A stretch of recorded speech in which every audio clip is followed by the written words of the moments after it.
Respecto a la sanción a consorcios, que también lo habíamos comentado, la normativa nos está señalando que cuando se trata de consorcios, que son estas agrupaciones temporales de empresas, con el objeto de sumar calidades a efectos de poder cumplir determinados requerimientos dentro del proceso de selección, la sanción se impone durante el proceso de selección a través del Tribunal de Contrataciones del Estado a aquella empresa que ha contribuido al consorcio precisamente presentando el documento que es cuestionado o efectuando la acción que constituye una infracción administrativa.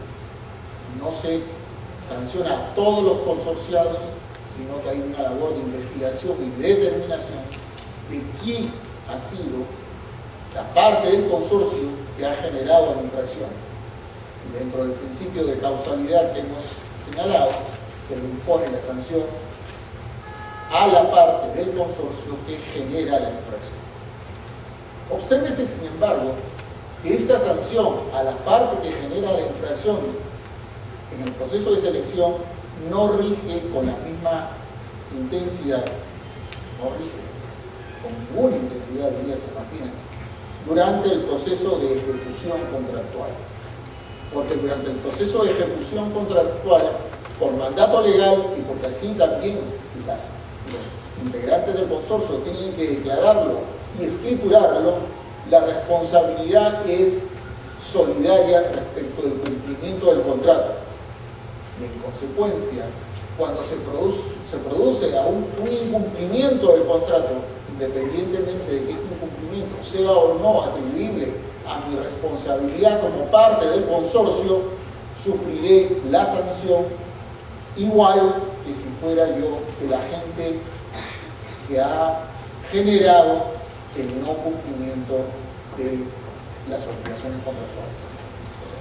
Hay dos formas, en consecuencia, en que son sancionados los consorcios.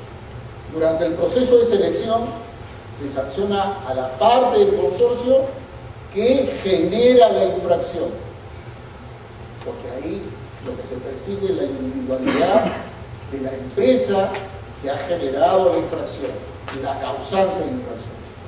Pero en la etapa de ejecución contractual, cuando se produce la resolución de contrato, dado que los contratos y las responsabilidades de ejecución contractual son solidarias entre todos los consorciados frente a la entidad, si se resuelve el contrato, repito, la sanción se impondrá a todos los conformantes del consorcio, independientemente de si son o no los directamente originales, los originarios, los generadores del incumplimiento.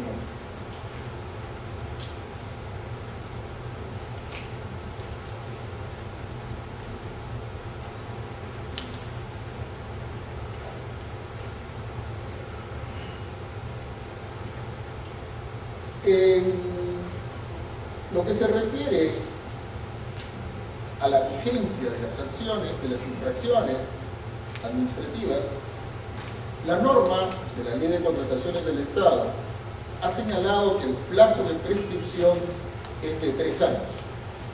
Así lo establece el artículo 243 del reglamento. Este plazo de prescripción se contabiliza a partir del momento en que se genera la infracción, en que se produce la infracción, no desde el momento o la oportunidad en que es descubierta la comisión de la infracción, sino desde el momento en que se ha producido la infracción. Esto es muy importante para poder intentar después un argumento de prescripción ante el tribunal.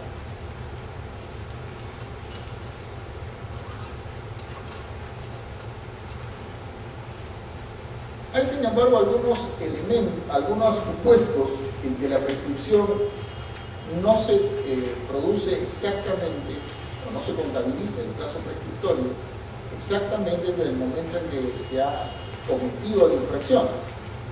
Y esto está básicamente para el caso de vicios ocultos. Supongamos que un proveedor entrega un bien a una entidad y se detecta un vicio y el proveedor señala de que no es cierto el vicio que se le está imputando, entonces esa controversia va a ir a una arbitraje. Estamos como producto de una situación de ejecución contractual. Pues bien, el plazo de prescripción de 3 años se contabilizará a partir de que el laudo establezca que efectivamente hubo o no hubo el vicio que se ha argumentado. Esa es una situación de excepción a la regla de en qué momento se inicia el cómputo de la prescripción.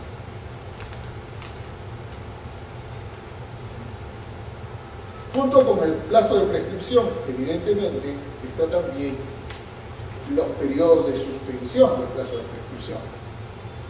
En los periodos de suspensión del plazo de prescripción, lo más importante son el inicio del procedimiento sancionador, el inicio de los arbitrajes.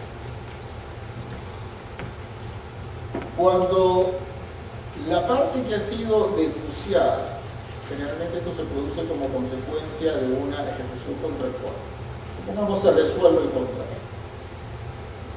Una resolución de contrato por causa imputable al contratista conlleva de modo inmediato la denuncia ante el Tribunal de Contrataciones para que se le imponga la sanción correspondiente por resolución del contrato.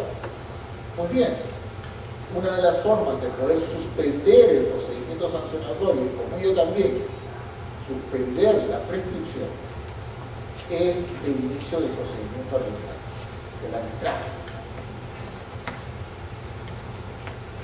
Pero el arbitraje, para efectos de poder suspender esta sanción o esta posibilidad de sanción, no basta que se inicie mediante las comunicaciones de invocación a la cláusula arbitral y designación de árbitro, sino que para que se produzca realmente la suspensión tiene que haberse instalado el tribunal arbitral. Esto es, que haya de manera certera la posibilidad de que las actuaciones arbitrales se den trámite. Porque esta fue una respuesta del legislador a una mala práctica, en el sentido de que se invocaba el convenio arbitral, se solicitaba el inicio del arbitraje, con lo cual se daba cumplimiento a lo necesario para suspender, pero el tribunal arbitral nunca se instalaba. Entonces, cuando finalmente se instalaba, resultaba que ya había prescrito la infracción. Con el objeto de evitar ese juego, el legislador dijo, bueno, sí, el arbitraje se inicia con un solicitud arbitral, pero para efecto de suspender el procedimiento sancionador, solo se dará inicio, solo se entenderá iniciar en el momento que el tribunal arbitral está instalado. Es una de las excepciones.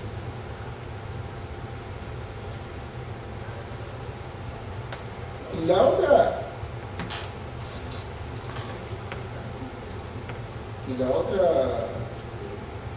circunstancia que también suspende el plazo prescriptorio es cuando las entidades no cumplen con remitir los antecedentes en un plazo de 4 meses. Cuando hay demora las entidades en remitir, eso también suspende los plazos prescriptorios.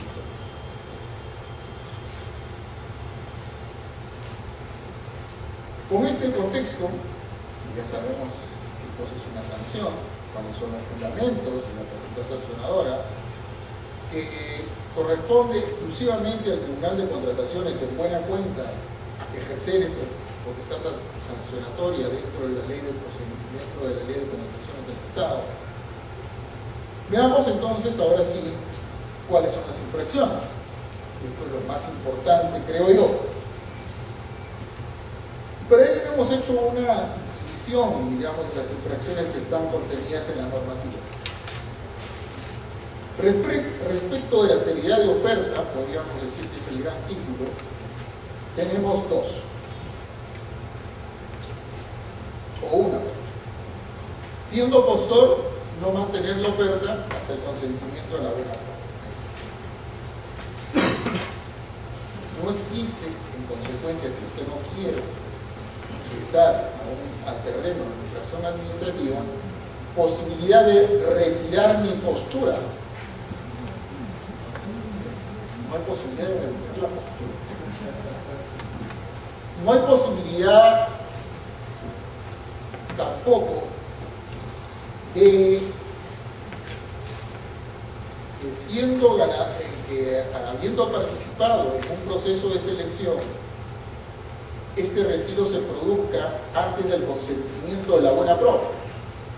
Por ejemplo, yo quedé segundo en el proceso de selección, soy el segundo, y resulta ser que he quedado segundo, pero en realidad ya no tengo interés en celebrar el contrato con una entidad. Para efectos de, como no tengo interés, una vez que ya sé quién es el ganador, le digo a la entidad, voy a retirar mi postura. Y van a decir, no puedes retirar tu postura, porque aún no está consentida la buena pro. Si yo la retiro, a través de una carta y la dejo sin efecto, por ejemplo, he cometido un error al momento de presentar mi postura y en consecuencia la dejo sin efecto, eso genera la comisión de la infracción administrativa y en consecuencia seré pasible de la imposición de una sanción. Eso en cuanto a la seguridad de oferta. Si soy ganador de la buena pro, cometeré infracción administrativa si no mantengo mi oferta hasta la suscripción del contrato. En el otro era simple un segundo o un tercero, intentaba retirar mi oferta. Acá la infracción tiene un matiz. Yo gané el proceso de selección. Gané, fui declarado ganador de la buena pro y en el interín que media entre el ser declarado ganador de la buena pro y la suscripción del contrato, retiro mi oferta. Eso es una infracción administrativa pasible de ser sancionada. Igualmente, no suscribo injustificadamente el contrato. Y aquí, claro, es objetivo no suscribir injustificadamente el contrato. La defensa es siempre importante poner el énfasis en la palabra injustificada. No se suscribió el contrato, es real, es objetivo, no se suscribió el contrato. Como ustedes conocen, para poder suscribir el contrato, por ejemplo, se requiere presentar una carta fianza de firme cumplimiento. El Tribunal de Contrataciones del Estado ha emitido varias resoluciones liberando de sanción a los proveedores que han sido ganadores de la buena pro cuando estos han acreditado que por una circunstancia no atribuible a su parte, por ejemplo, el banco se demoró un día más de lo regular para aprobar la carta fianza y no pudo suscribir el contrato. Cuando se producen estos hechos que son ajenos al proveedor mismo, el Tribunal de Contrataciones los ha liberado de sanción. Entonces tiene que ser injustificado. La defensa, en el caso de estar en esta circunstancia, debo ponerlo injustificado.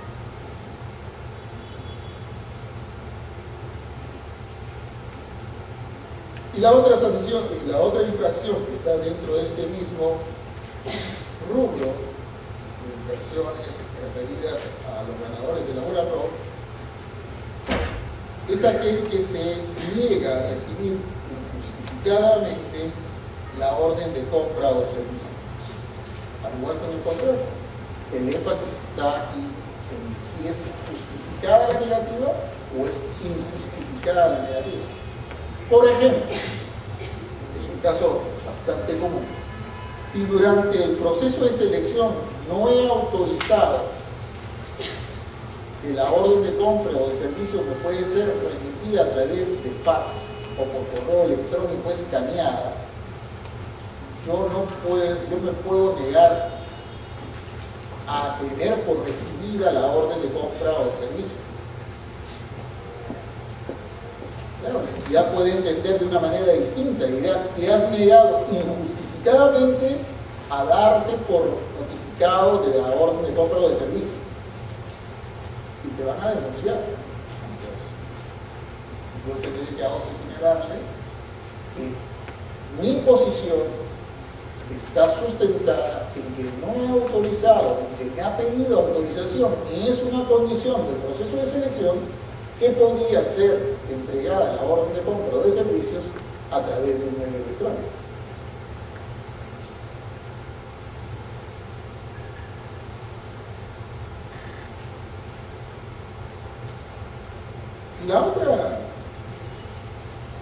Las otras causales de sanción están referidas al cumplimiento del contrato.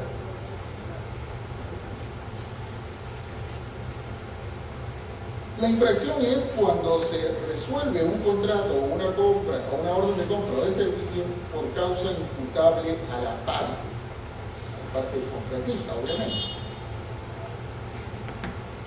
Aquí nuevamente el énfasis va a estar en que la entidad tendrá que acreditar ante el tribunal que efectivamente la resolución se ha producido por causa imputable al contratista. Y el contratista podrá acreditar o intentará acreditar ante el tribunal que la resolución es por causa extraña a él, ajena a su parte.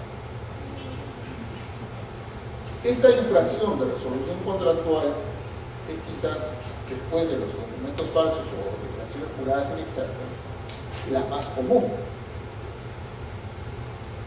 Y ciertamente no es la más fácil de poder salir bien librado ante el tribunal.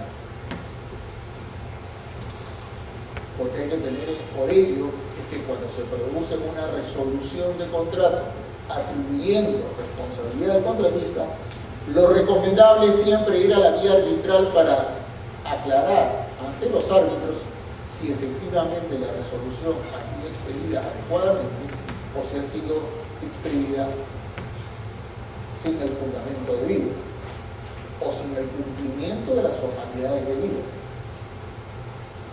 Cualquiera sea de estos dos aspectos del tema resolutorio pueden ser acogidas por el tribunal arbitral y en consecuencia la resolución de contrato produciendo efecto se señalará que ha sido efectuada sin valorar adecuadamente las circunstancias que rodearon al contratista.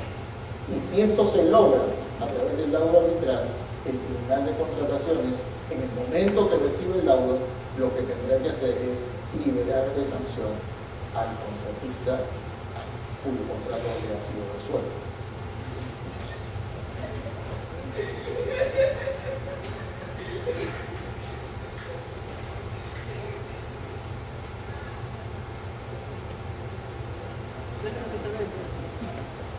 La siguiente también que está referida al tema del cumplimiento contractual es cuando el proveedor entrega un bien o presta un servicio o ejecuta una obra con vicios ocultos. Como bien ustedes conocen, el vicio oculto es aquel defecto que no puede ser percibido en el momento de la recepción de la cosa, sino que más bien surge con posterioridad, en el momento de la operación o en el momento del uso.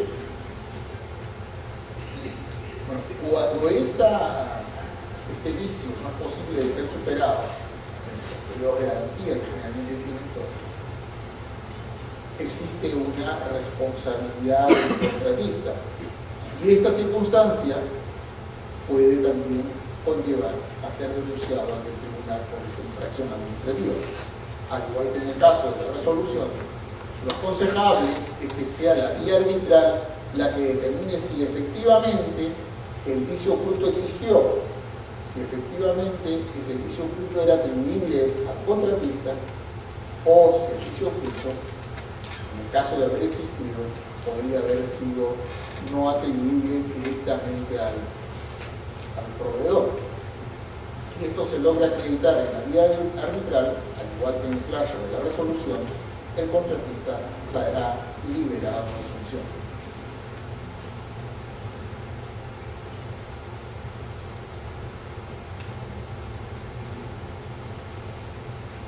Luego hay una infracción que es suficientemente amplia para las entidades, porque señala que la infracción se produce cuando se constate, luego de conformidad y dentro del plazo de responsabilidad, el incumplimiento injustificado de obligaciones contractuales. Nuevamente aquí la norma, para poder detallar, tipificar la infracción, lo que hace es referirse no solo a lo objetivamente que se aprecia, sino que demanda que exista una injustificada conducta del proveedor. Y como hemos señalado al inicio, no basta la conducta solo objetiva, sino que, de acuerdo a la normativa propia de la administración estatal, que no es necesariamente aplicable en todos los casos de infracciones administrativas, se requiere que haya una injustificado incumplimiento de una obligación contractual. Este tema también es arbitrable con nosotros. Las otras causales de sanción están referidas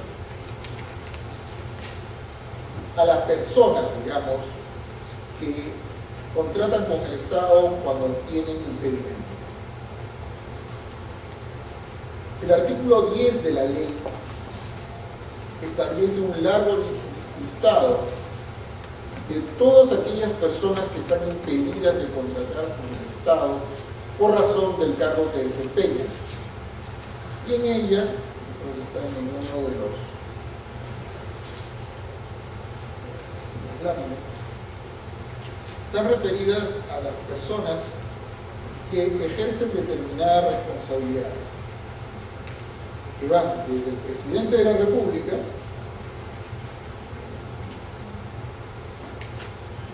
incluso hasta un año después de haber cesado, los vicepresidentes, los congresistas, etc., o sea, los funcionarios de mayor rango, al igual que los presidentes, vicepresidentes y consejeros a nivel regional, los mayores cargos de la jurisdicción ordinaria, de los gobiernos municipales, y luego comienza a decantar en aquellas personas que ejercen cargos como titulares de instituciones o organismos públicos del Estado, donde ya la incompatibilidad no es genérica, o sea, no es absoluta, sino que se va restringiendo al ámbito o al sector del cual han tenido participación directa. Asimismo, también se sanciona como infracción administrativa, también se considera infracción administrativa, la suscripción de un contrato o la participación en un proceso de selección sin estar con inscripción vigente en el Registro Nacional de Proveedores. A través de diversos pronunciamientos y resoluciones del Tribunal de Conmutaciones del Estado, ha quedado establecido que esta obligatoriedad de inscripción vigente en el RNP debe ser desde el momento en que uno se inscribe como participante hasta el momento que suscribe el contrato. Permanentemente tiene que estar. No pueden haber soluciones de continuidad, no puede haber rupturas intermedias. Si se produce una ruptura intermedia, esa empresa, esa persona que estaba participando en el proceso de selección, pierde su calidad de partícipe o pierde su calidad de postor y no la recupera en ese proceso de selección. Tendría que ir a otro proceso de selección. Producir una ruptura intermedia, se pierde la calidad de partícipe o de postor.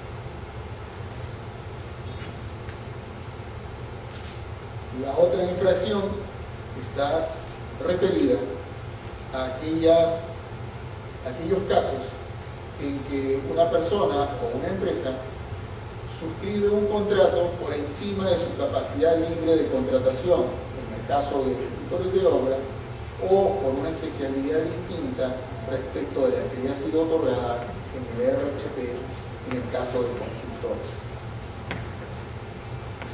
Como ustedes saben, todas las empresas ejecutoras de obra, en el momento que se inscriben ante la RNP, en función de su capital, en función de su experiencia y en función del número de ingenieros, les confieren una capacidad máxima de contratación.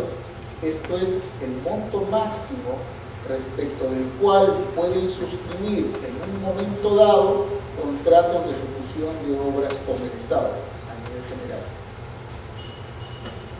Si esta empresa o esta persona suscribe un contrato por encima del monto de su capacidad libre de contratación, es decir, si yo tengo una capacidad de contratación de 100 y en un momento dado he celebrado un contrato por 50, mi capacidad libre de contratación en ese momento es de 50, pero si yo suscribo un contrato de 60, ese contrato está viciado y mi conducta de suscribir un contrato por encima de mi capacidad libre de contratación constituye infracción administrativa pasible de sanción.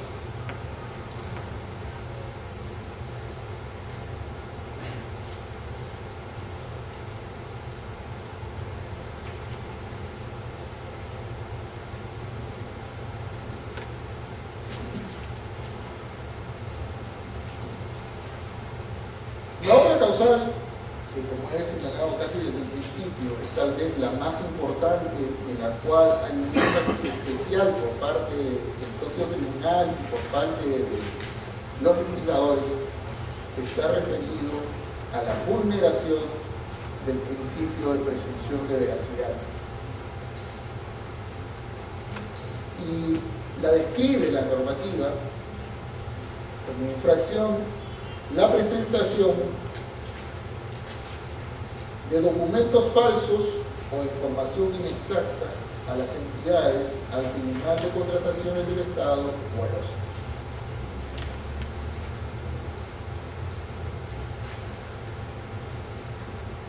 Es lo mismo un documento falso, no es lo mismo, por eso, un documento falso que un documento adulterado, que un documento inexacto.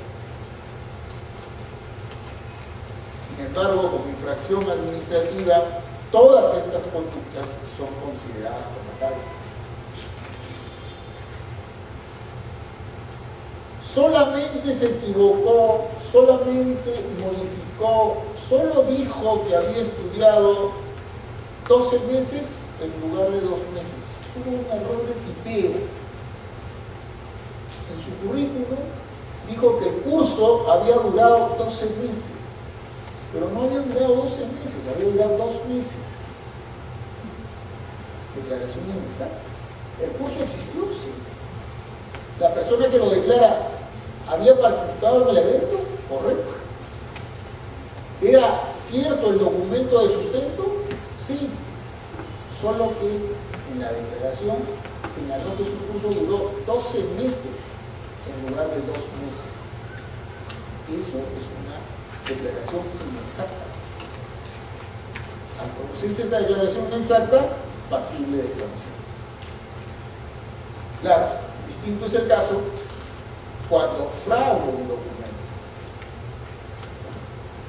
Es decir, creo un documento de la nada. Y entonces, por ejemplo, en algo que es práctica muy usual, en los procesos de selección de obras, se requieren determinadas calidades de los ingenieros, supervisores o residentes. Entonces se le coloca y dice, bueno, vamos a crearle pues una maestría a este ingeniero que necesitamos para el puntaje de calificación. Entonces crean una universidad inexistente, ¿no? La hacen escribir en islámico y presentan una traducción simple.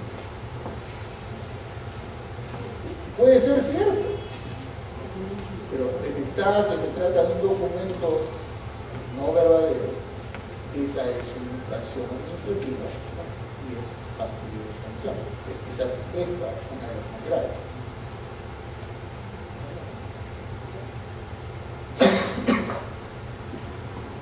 Se dice también, cuando se produce esta infracción, con malos elementos de defensa porque ya están totalmente proscritos por los criterios del Tribunal de Comunicaciones. Que el documento que se ha presentado no otorga puntaje.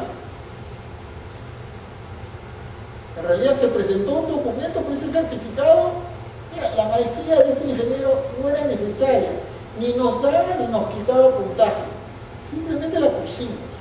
Bueno, pues porque pusiste el documento, te voy a sancionar.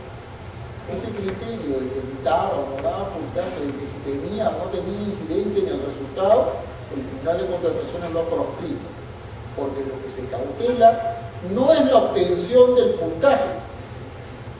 El derecho cautelado, tutelado, es la presunción de veracidad, de la conducta de licitud que la administración tiene respecto de los administrados. Y cuando esa conducta es infringida, lo que dice la normativa es, bueno, por tu conducta, independientemente de que hayas ganado o hayas perdido el proceso de selección. Esto se ha puesto muy de manifiesto y es bastante ahora incidente, porque se ha regulado mecanismos de revisión de los procesos de selección y de revisión de las propuestas de modo aleatorio. Y entonces puede ser que en cualquier momento una empresa que quedó quinta en un proceso de selección resulte comprometida en un procedimiento sancionador por presentación de documentos falsos o declaración jurada inexacta. Y vuelvo a decir, en un mal criterio de defensa, porque ya está proscrito. El primer argumento que se dice es, pero ¿cómo me van a sancionar a mí si yo no gané el proceso de selección? No he tenido ninguna incidencia, no he obtenido ningún beneficio. Ese criterio, vuelvo a reiterar, porque me parece que es sustantivo que lo tengamos siempre presente, no es aceptable. El derecho tutelar es la presunción de veracidad, de la licitud de la conducta de los administrados. Y si ese derecho es vulnerado, el infractor, quien vulnera esa presunción, debe ser sancionado.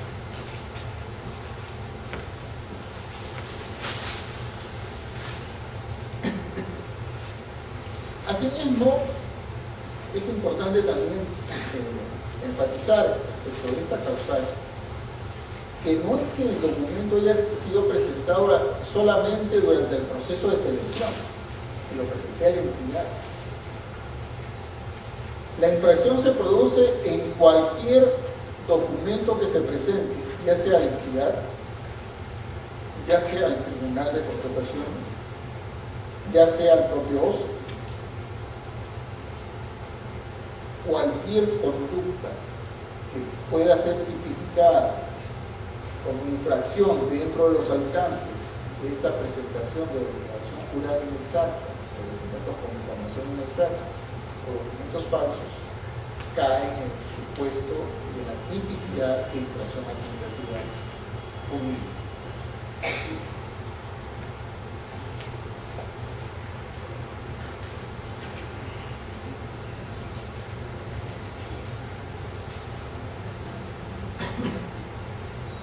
La otra infracción es una infracción en la cual el legislador lo que pretende es sancionar las conductas temerarias de determinados postores. Y entonces se ha considerado como infracción cuando se interponen recursos de apelación respecto de actos que no son apelables. Los actos que no son apelables están detallados, que son los referidos a las actuaciones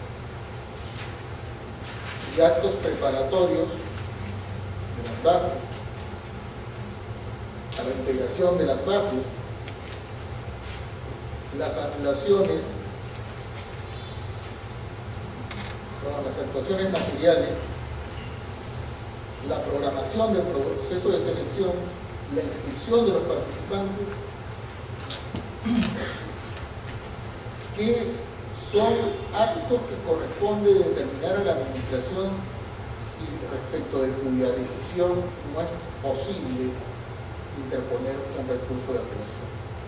Si se interpone el recurso de apelación indebidamente, no solo se pierde la fianza, que no van a quedar por improcedente de apelación, sino que, como he perturbado el normal desarrollo del proceso de selección, soy un infractor de la normativa, y por ser un infractor de la normativa, pasible de sanción.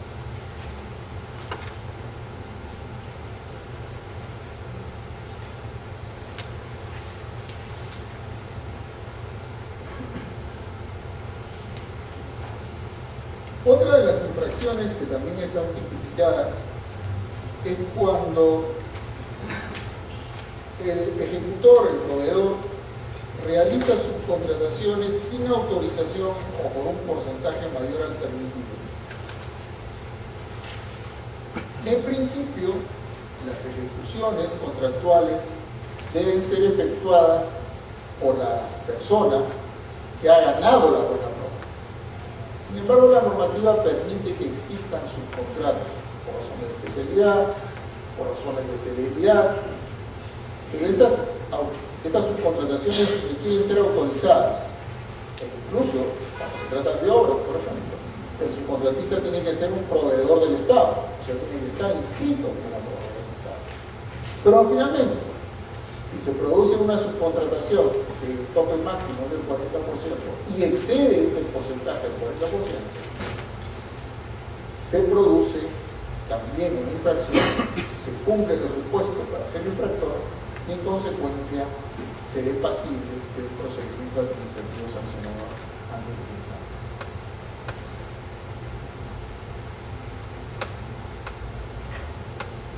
Otra de las causales de infracción, causales de sanción por infracción, es participar en prácticas restrictivas de libre mercado. Y esto está vinculado a la existencia de lo que se denomina clubes, determinado grupo de postores que se van segmentando el mercado de la contratación estatal. Cuando existan este tipo y se acredite la existencia de estos clubes, evidentemente todos los intervinientes en el mismo son infractores administrativos y como tales pasibles de sanción. El problema, claro está, siempre es poder acreditar la existencia de tales clubes.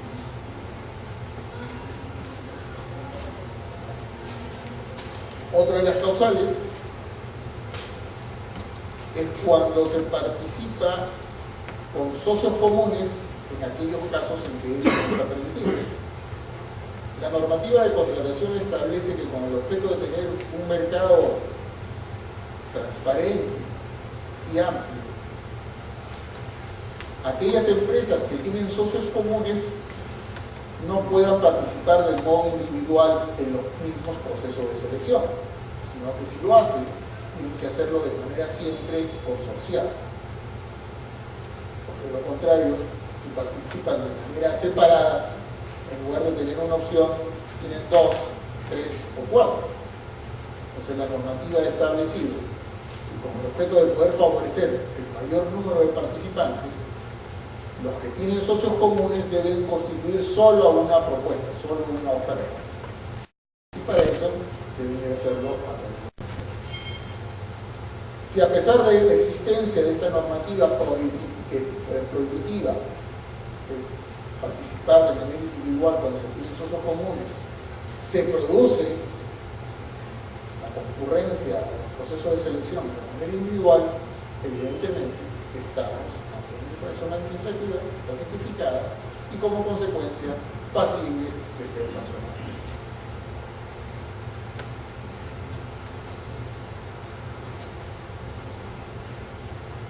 ¿Qué novedades nos trae la ley 29873? Sobre el tema de los famosos clubes, la norma señalaba que esta posibilidad de sanción era previa declaración por el DECOM, previa declaración de la existencia de una práctica restrictiva de la libre competencia. Pero ¿qué novedades trae la ley 29873, esta ley modificatoria de la ley de contrataciones del Estado, 2017?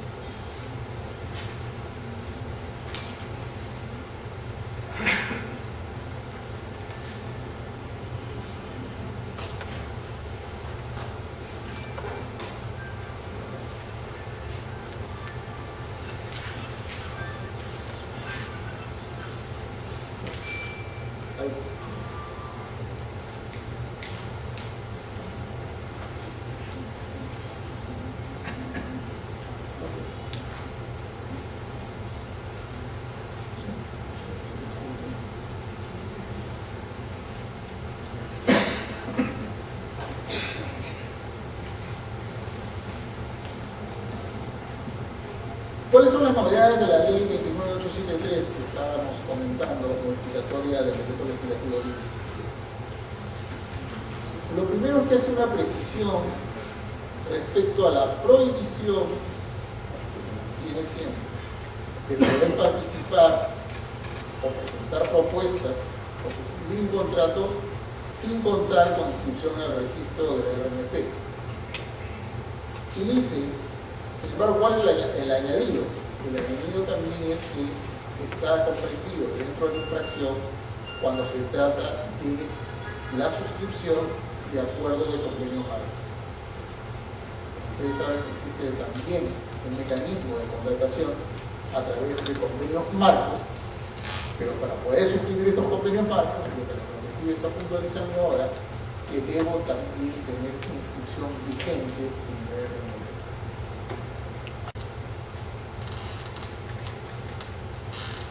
La otra novedad es que también es una infracción administrativa la suscripción de un contrato pese a haber sido notificado de la suspensión o nulidad del proceso de contratación dispuesta por el OCE en el concurso de sus funciones.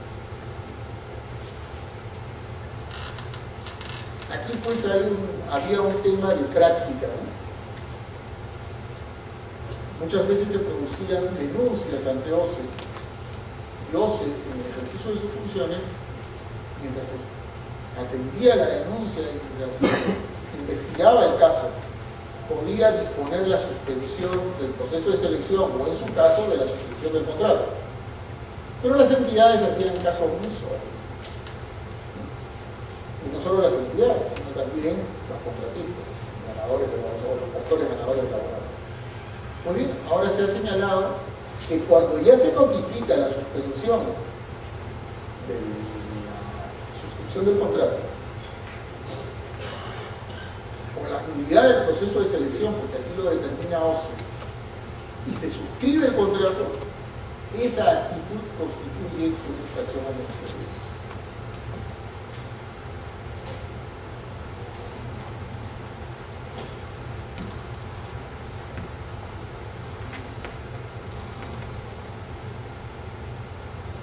El tema de los usos comunes que habíamos comentado también sufre una precisión en esta nueva ley 873.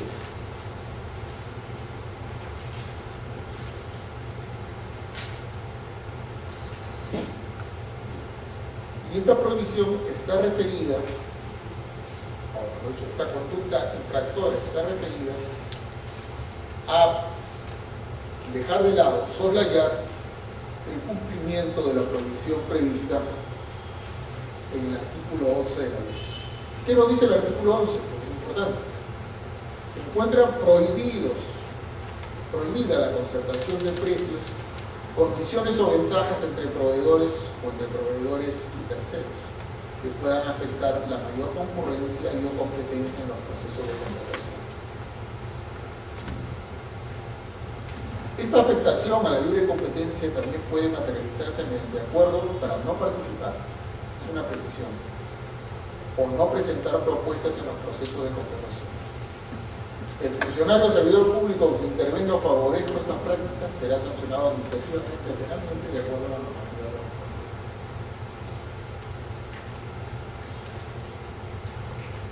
La novedad de la infracción de la infracción, la conducta tipificada como infracción administrativa, está que se ha explicitado, ahora sí, con mayor claridad, que la práctica de afectar la libre competencia también engloba al acuerdo entre los postores o potenciales postores para no presentar posturas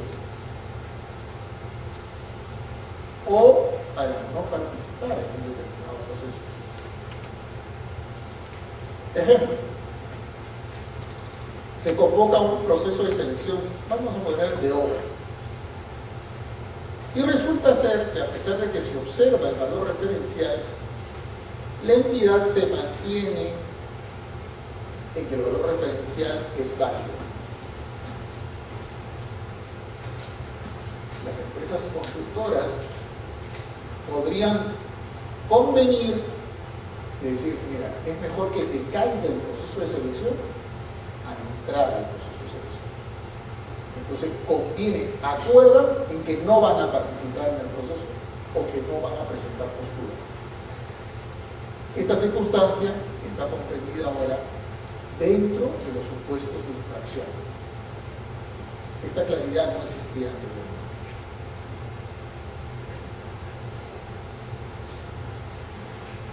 Ya sabemos entonces ahora, como las hemos visto rápidamente, cuáles son las infracciones. ¿Cómo se inicia el procedimiento sancionador?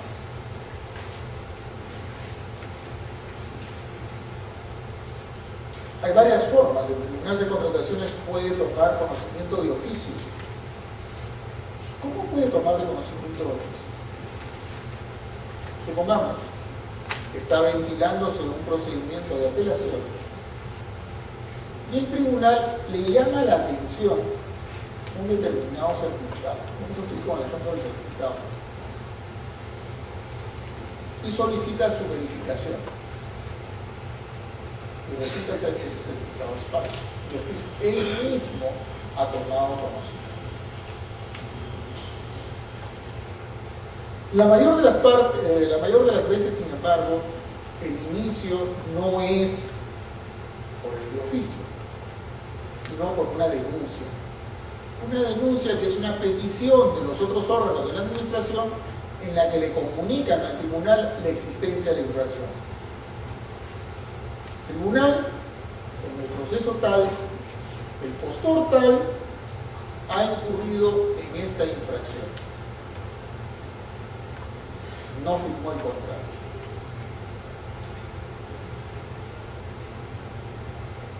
Puede ser también por la denuncia de un tercero, práctica que también se ha utilizado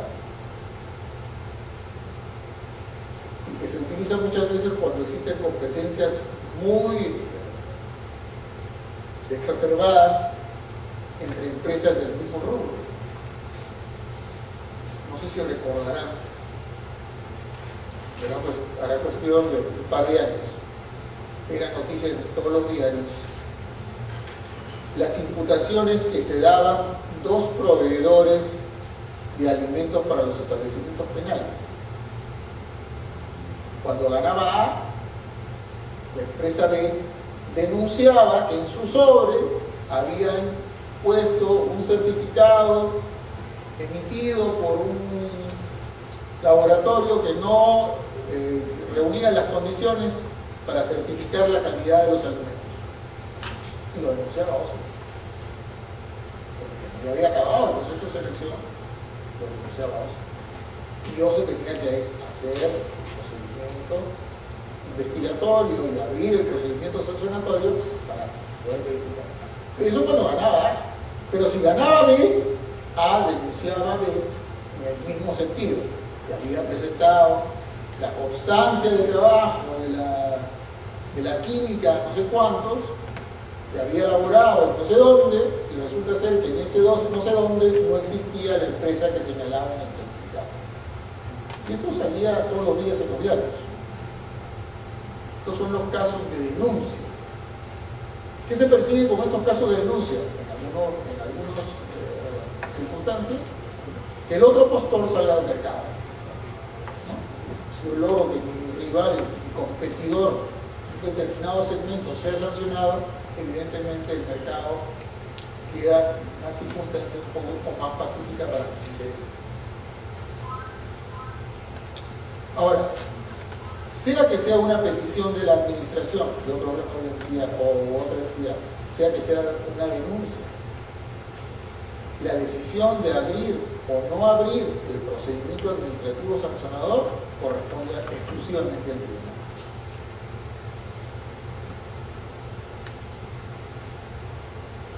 Las entidades están obligadas siempre a denunciar ante la razonable certeza de que se ha cometido una infracción. Las entidades no tienen capacidad decisoria respecto de la existencia o no existencia de la infracción en sí misma. Lo voy a explicar. Vayamos de nuevo al ejemplo de la presentación de un documento de un certificado de estudios falso o supuestamente falso. Efectuada la verificación de que este documento no reúne las condiciones que se presume debía reunir, la entidad le va a pedir al postor involucrado que formule sus descargos. Y el postor acreditará, que dirá, no, sí existe esta escuelita donde he estudiado mi maestro de obra, sí existe, es cierto, él cursó los estudios de primaria ahí. Lo que pasa es que la escuelita ya no se llama 5321, sino que ahora se llama Presidente no sé cuántos. Es la misma escuelita, la 5321, ahora se llama Presidente no sé cuántos. Claro, ese es el descargo. Pero eso no le puede crear convicción a la entidad. La entidad, ante esa presunción de que no hay consistencia en el documento presentado y el descargo, lo único que le tiene que decir es al tribunal: señores tribunal, tengo este asunto en manos. Hay aquí un certificado que he buscado en el listado de escuelas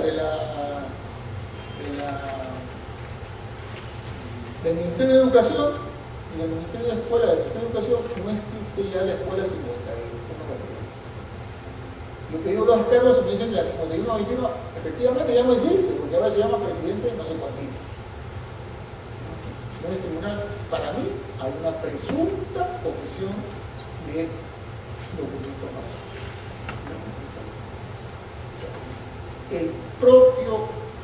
La propia entidad no tiene capacidad decisoria respecto a no denunciar.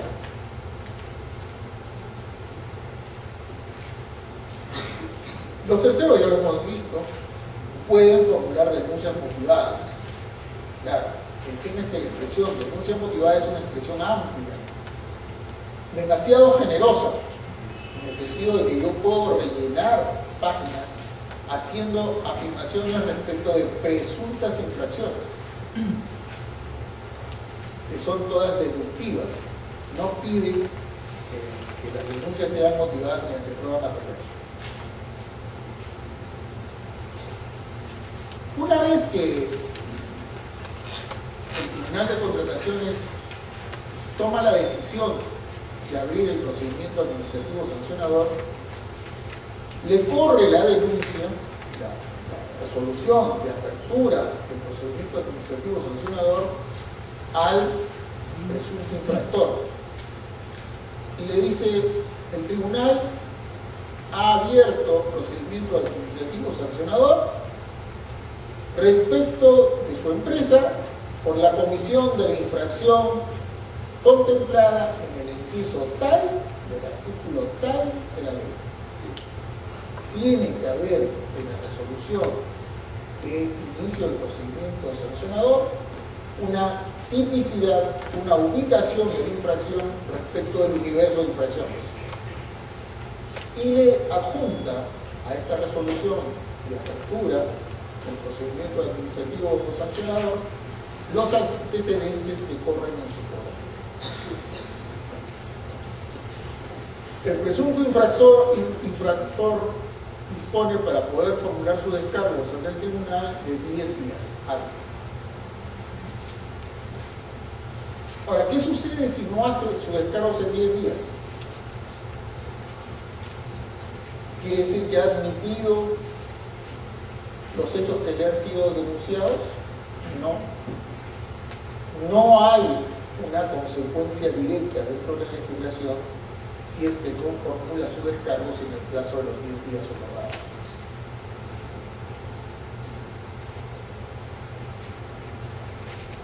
Una vez que ya está, si lo formula después, lo único que hará el tribunal es téngase presente, ¿no? El infractor o el presunto infractor también puede solicitar el uso de la palabra ante el tribunal, ante la sala, para que pueda ser escuchado y pueda poder de repente explicar de mejor forma cuáles han sido los elementos que él considera lo pueden liberar de sanción o pueden morigerar la sanción que le corresponde. Uno de los típicos casos es cuando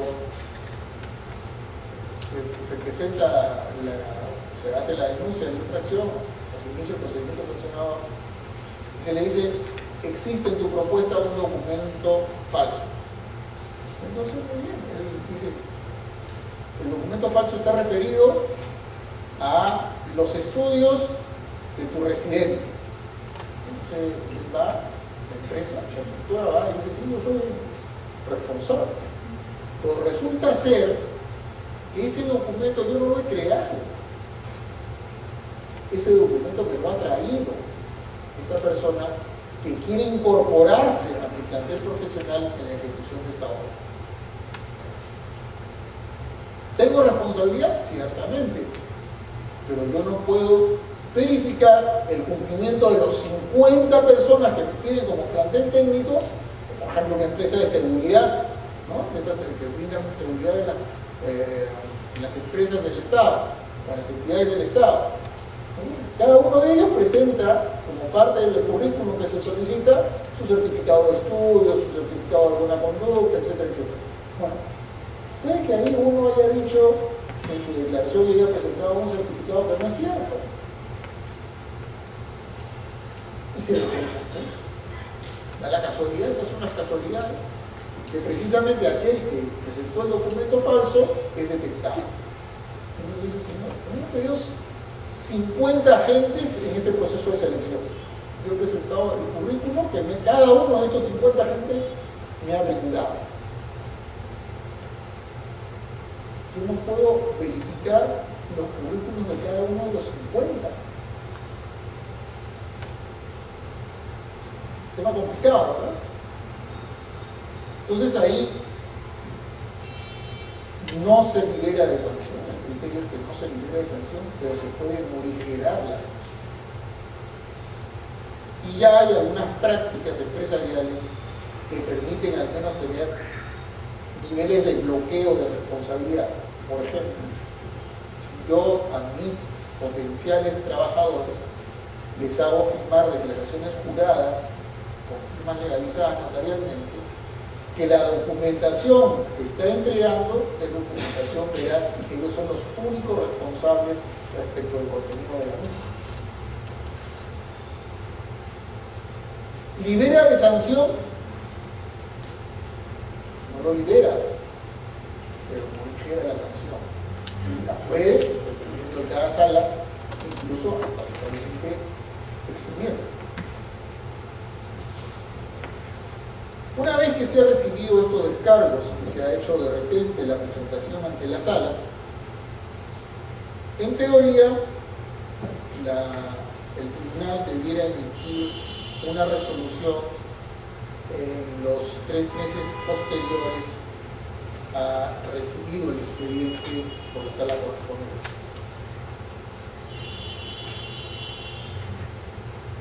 No es la práctica.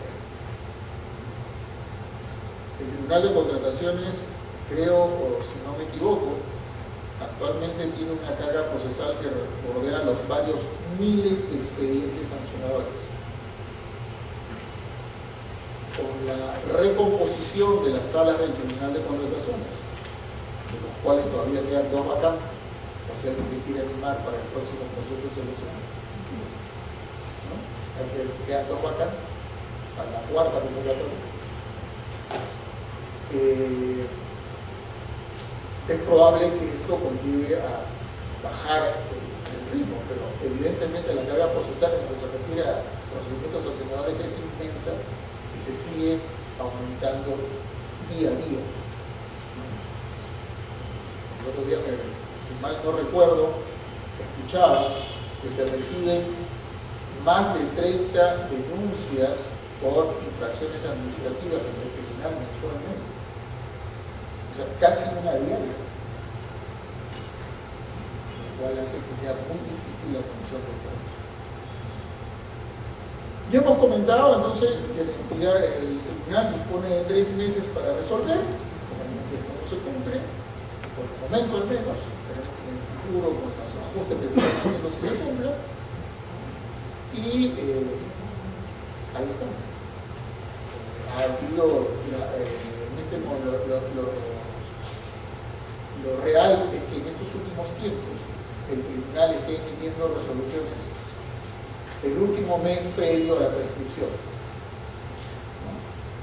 El último mes previo a la prescripción, o sea, el mes 35, el mes 36 prescribe la infracción, el mes 35 se van sacando los expedientes. Es decir, se sanciona esperando que no prescriba.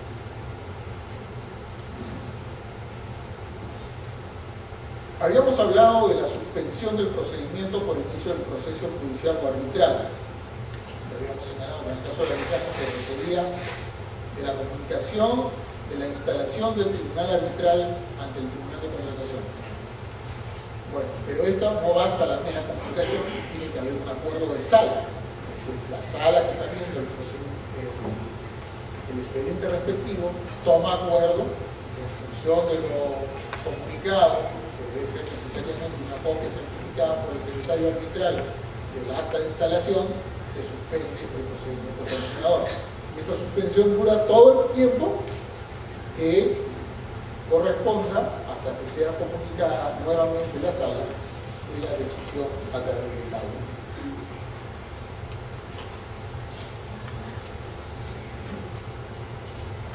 En el derecho administrativo prima como concepto general la responsabilidad objetiva. ¿Te pasaste la luz roja? ¿Pasaste la luz roja? O sea, es objetiva la infracción. No puedo yo argumentar, no es que justamente me pasé la luz roja porque en ese momento pestañeé. Es objetiva la responsabilidad. ¿Fuiste tú el chofer? Sí, y pasaste la luz. Sin embargo, en el caso de la contratación estatal, la normativa de contratación estatal sí ha hecho, sí ha establecido, sí ha puntualizado determinados criterios que tienen que ser aplicados para poder determinar la sanción. Porque, volvemos a recordar, la sanción es entre un mínimo y un máximo. Y para poder determinar si corresponde el mínimo, e incluso en algunos casos hasta por debajo del mínimo, y excluir incluso de sanción, eximir de sanción, se necesitan algunos criterios que van más allá de la objetividad. Y entonces se ha señalado como criterio la naturaleza de la infracción, la intencionalidad del infractor. ¿Qué quería el infractor? ¿Verdaderamente dañar? ¿En el sentido de vulnerar? ¿O era simplemente se lo hizo por un error? ¿El daño que ha causado? Por ejemplo, recordarán el ejemplo que les puse, ¿por qué me van a sancionar a mí si yo quedé quinto en el proceso de selección? No produje ningún daño. Claro, al proceso de selección no causó ningún daño, pero sí causó daño al bien jurídico tutelado. Bueno, pues eso es lo que tiene que medir el tribunal. Si ha habido o no reiterancia. Reconocimiento antes de detección. Por ejemplo, esta es una de las circunstancias que a veces se utiliza como criterio, como práctica de defensa ante el tribunal. No es muy común, pero sí se han dado casos en que los gerentes de empresas se presenten ante el tribunal en estas audiencias que solicitan y le digan al tribunal: señor tribunal, efectivamente reconozco que mi empresa ha infringido. Y asumido la culpa del caso, ha efectuado las sanciones correspondientes dentro de la empresa, hemos denunciado penalmente a la persona que cometió la infracción y que cambió el certificado, porque eso es una práctica que no tiene en la empresa, que tiene tantos años inscrita en el Registro Nacional de Proveedores, tiene no sé cuántos contratos con el Estado, tiene una conducta intachable, un reconocimiento ante la propia sala de las circunstancias. Eso produce efecto ante la sala. Circunstancias de tiempo, lugar y modo, ¿cómo se produce? Las condiciones del infractor y la conducta procesal del infractor. Si la conducta procesal del infractor, obviamente, si es un infractor que es colaborador respecto de la entidad o del propio tribunal, o por el contrario ha torpedeado durante toda la investigación el proceso mismo de detección de la infracción. Cuando concurren varias infracciones simultáneamente, obviamente se coloca la infracción, se aplica la sanción mayor.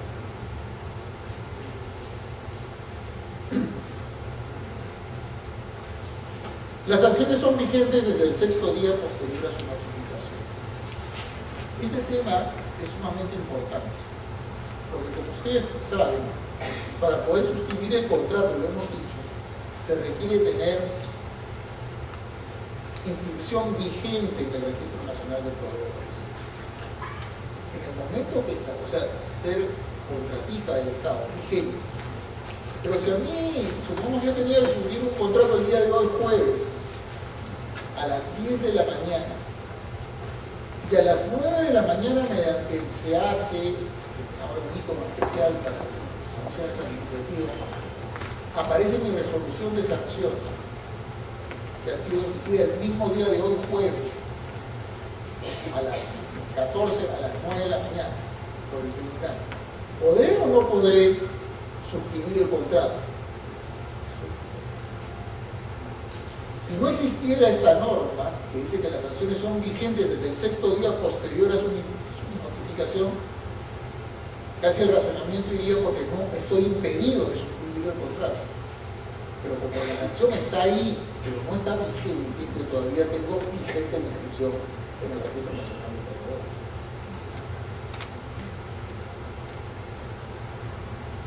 ¿Cómo se notifica? Se notifica siempre, por una parte, a través del SEACE, que todos conocemos, pero también se le notifica personalmente al infractor. Y si no se conoce el domicilio, se le computa la vigencia de la sanción a partir del momento en que se publica la sanción. ¿Qué suspende la vigencia de una sanción? Una medida cautelar que ha sido admitida por el Poder Judicial o por el Tribunal Arbitral, si fuera el caso, y un recurso de reconsideración.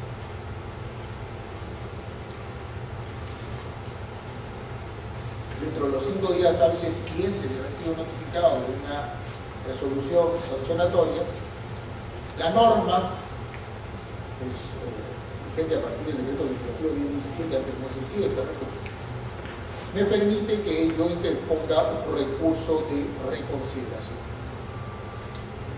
Este recurso de reconsideración, sin embargo, no es gratuito, es un recurso que requiere la presentación de una fianza equivalente a una UIT,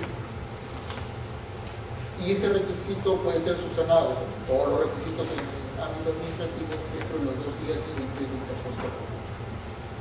Si se declara fundado en todo o en parte el recurso de reconsideración, es decir, si me habían sancionado por 15 meses y reduce la infracción a 10 meses, evidentemente se ha declarado fundado en parte el recurso de reconsideración, me devuelve el final. Pero si me he declarado infundado y procedente el recurso de reconsideración, me ejecutan. Es una sanción de carácter también económico. Frente a la decisión final que adopta la sala del Tribunal de Determinación del Estado en materia sancionatoria, solo cabe una acción contenciosa administrativa que se tramita de acuerdo a la normativa vigente, la ley 27584, que es la declaración contenciosa administrativa. Y esta acción, como lo hemos señalado, se interpone ya sea frente a la decisión inicial, en ese caso habrá renunciado al recurso de reconciliación, o frente a la resolución que se pronuncia respecto del recurso de consideración que interpuso. Muy bien, estos son los alcances del procedimiento administrativo sancionador en lo que corresponde a la ley de contrataciones del Estado, en la que quiero cerrar solamente reiterando una idea que es fundamental. No existe en el ánimo de la administración una búsqueda incesante por sancionar. Lo que sí la administración ha tomado exacta conciencia que no puede permitir la participación en contratistas proveedores que sean contrarios a la presunción de licitud y a la presunción de veracidad. Estos dos conceptos, licitud y veracidad, han adquirido en los últimos tiempos, y más con la ley que acaba de ser publicada, una relevancia fundamental. En tal sentido, si nos corresponde a nosotros participar en algún proceso de selección que asesoramos por ahí o somos partícipes en una consultoría y estamos armando un expediente, revisemos cuidadosamente el contenido del expediente, porque cuando se produce la infracción, lo más probable, dada la coyuntura que estamos viviendo, es que seamos sancionados. Y esta sanción nos va a impedir seguir participando en el proceso de selección y seguir contratando con el Estado, de tal que bien es uno de los sectores que más gasto efectúa y que más contrataciones realiza. Quedo a su disposición por si tienen alguna pregunta. Doctor, Dígame. si yo he presentado, yo voy a ser postor, formo parte de un consorcio. A uno de los miembros del consorcio lo sancionan por presentar un documento falso. ¿Qué sucede con la postura que he presentado? El sancionado ya no va a poder formar parte del consorcio, entonces quedó nula la postura. Si estamos en el momento previo al contrato,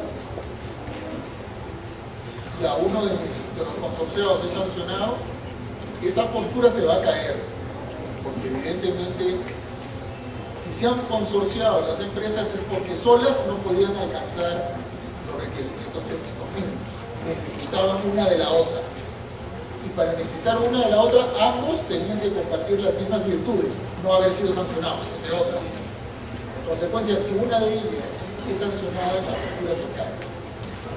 Ya, pero sin embargo, como la sanción rige a partir del 6º día, a mí podrían haberme sancionado y sin embargo considerarme la buena prueba y firmar el contrato. No, porque en el momento que se vence el 6º día, supongamos que gano la buena prueba, ¿ya? Tengo que firmar el contrato dentro de los 10 días siguientes y podría ya estar vigente mi sanción. Claro, podría intentar un recurso de reconsideración, podría ir jalando, podría. Hay un riesgo, por supuesto, de que seguir muy de cerca. Puede ser también que no se cumple exactamente así, sino que la sanción haya sido un poco anterior, entonces ya no llegue. Sí, dígame. Doctor, con la nueva ley, la garantía de exterior oferta parece que ya no va a ser... Ha desaparecido, así ha sido suprimida. Sí, sin embargo, existen sanciones por transferir justamente la garantía de exterior oferta que son ya la restricción del Estado. Eso quiere decir que con el nuevo reglamento ya no van a existir esas sanciones o se van a mantener. No, le llamo sanciones por seriedad de oferta en el sentido, no por la garantía de seriedad de oferta, sino que siendo postor no mantengo mi oferta, es decir, he incumplido la seriedad de oferta, no la garantía, no estoy hablando de la garantía, sino del concepto de mantener la seriedad de la oferta. Creo que aclaro de esa forma. Sí, efectivamente la nueva ley ha eliminado la garantía de seriedad de oferta, solo mantiene las garantías de fiel cumplimiento y de diferencial de propuesta cuando esta se sea necesaria. ¿Alguna otra pregunta? Bien, si no hay preguntas, les quedo agradecido.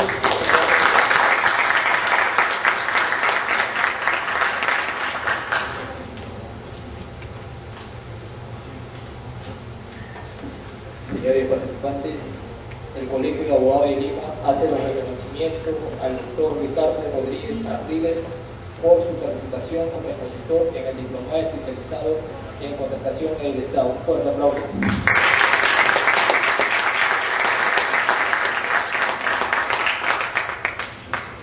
Un break de 5 minutos, en instante ya está llegando el doctor Ricardo Salazar Chávez.